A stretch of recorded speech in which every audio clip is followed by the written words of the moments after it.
MSI math technical চ্যানেলের পক্ষ থেকে অধ্যায়ভিত্তিক ধারাবাহিক অঙ্ক সমাধান লেকচারে সবাইকে স্বাগত জানিয়ে শুরু করছি নবম দশম শ্রেণীর বীজগণিত সরল করো অধ্যায় 3.1 এর 2 নম্বরের ক প্রশ্ন সমাধান করবে এখন।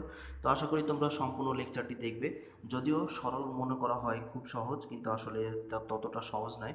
সরল কিন্তু কঠিনই। তো আমরা সরলটাকে, এই কঠিন সরলকে কিভাবে সহজভাবে করব সেটাই মূলত এখন কথা। তো দেখো, আমরা সরলকে খুব সহজে কঠিনভাবে না করে সহজভাবে করতে পারবো। তো এখানে যে 2 নম্বরের ক প্রশ্নটি দেওয়া আছে, এর পূর্বে অলরেডি আমরা এই 3.1 এর 1 নম্বরের সমস্ত অঙ্কগুলো সমাধান করেছি, সেগুলো তোমরা দেখে নিতে পারবে এমএসআই ম্যাথ টেকনিক্যাল চ্যানেল থেকে। তো এখানে 2 এর কয় আছে 7p plus 3q minus 5r, এটার উপরে হোল স্কোয়ার মাইনাস 2 আছে, এখানে 2 অফ এই যে এটা 7p plus 3q minus 5r, এটাই এখানে আছে। এরপরে এখানে আছে 8p plus minus 4q minus 5r, এরপরে প্লাস আছে 8p minus 4q minus 5r whole square. এটা অঙ্ক দেওয়া আছে, এখান থেকে আমাদের মান নির্ণয় করতে হবে বা সরলের মান বের করতে হবে।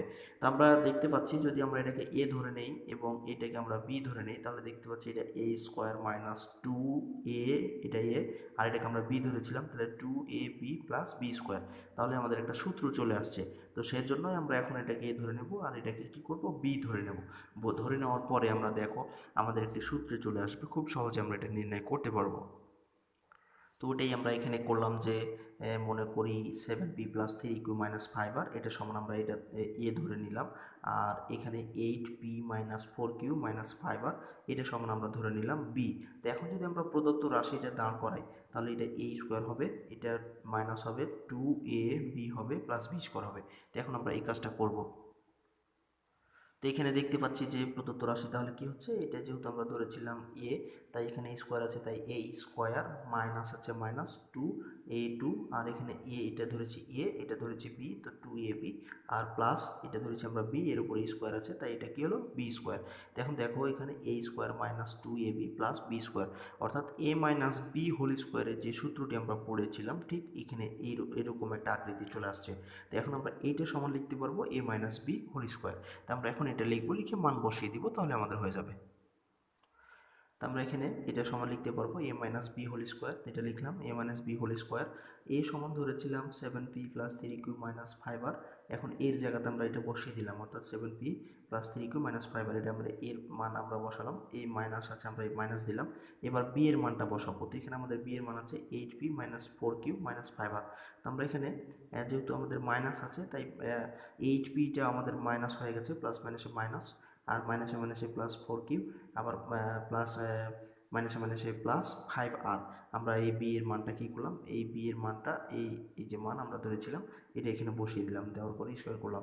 তাই আমরা এখানে দেখতে পাচ্ছি যে এখানে আমাদের 8p আর এখানে আছে 7p। তো যদি আমরা হিসেব করি, তাহলে 8p থেকে 7p বাদ দিলে একটা p থাকছে, তো মাইনাস p হবে। এই মাইনাস পিটা আমরা পরে লিখেছি, আর এখানে প্লাস 5r আর এখানে মাইনাস 5r কেটে যাচ্ছে। তো প্লাস আর মাইনাসে কেটে যায়, তো সেজন্য আমরা এটা কেটে দিলাম। এখানে 4q আর এখানে 3q দুইটাই প্লাস অবস্থায় আছে, তাহলে যোগ হয়ে যাবে, অর্থাৎ 4 এবং 3 7q।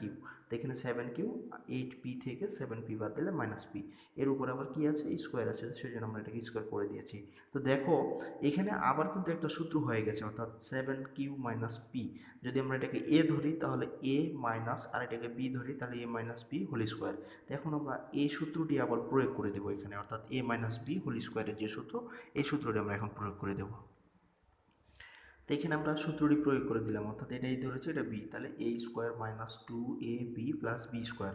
তো এখন আমরা এটা হিসাব করব, যদি হিসাব করি তাহলে 7-এর উপর স্কোয়ার আছে, তাহলে 7কে 7 দিয়ে গুণ, অর্থাৎ 7 7 49, কিউয়ের উপর স্কোয়ার, তো কিউ স্কোয়ার মাইনাস এই 7 দুগুণে 14, তাহলে 14p Q plus P square, এটি আনসার হয়ে গেল। তো এইভাবে তোমরা যে কোনো সরল তোমরা খুব সহজে নির্ণয় করতে পারবে, তোমাদের এই সরল নির্ণয় করতে গিয়ে সমস্যা না হওয়ারই কথা। তো যদি তোমরা এই সম্পূর্ণ লেকচারটি দেখে থাকো, তাহলে তোমাদের সরল করতে গিয়ে আর কোনো সমস্যা হবে না। তো ধন্যবাদ এতক্ষণ সাথে থাকার জন্য, কষ্ট করে এই ভিডিওটি দেখে যদি তোমরা কিছুটা হলেও উপকৃত হয়ে থাকো, তাহলে অবশ্যই ভিডিওতে একটি লাইক দিয়ে কমেন্ট বক্সে তোমাদের মতামত জানিয়ে চ্যানেলটি সাবস্ক্রাইব করে না থাকলে সাবস্ক্রাইব করে সবার মাঝে শেয়ার করবে। ধন্যবাদ সাথে থাকার জন্য।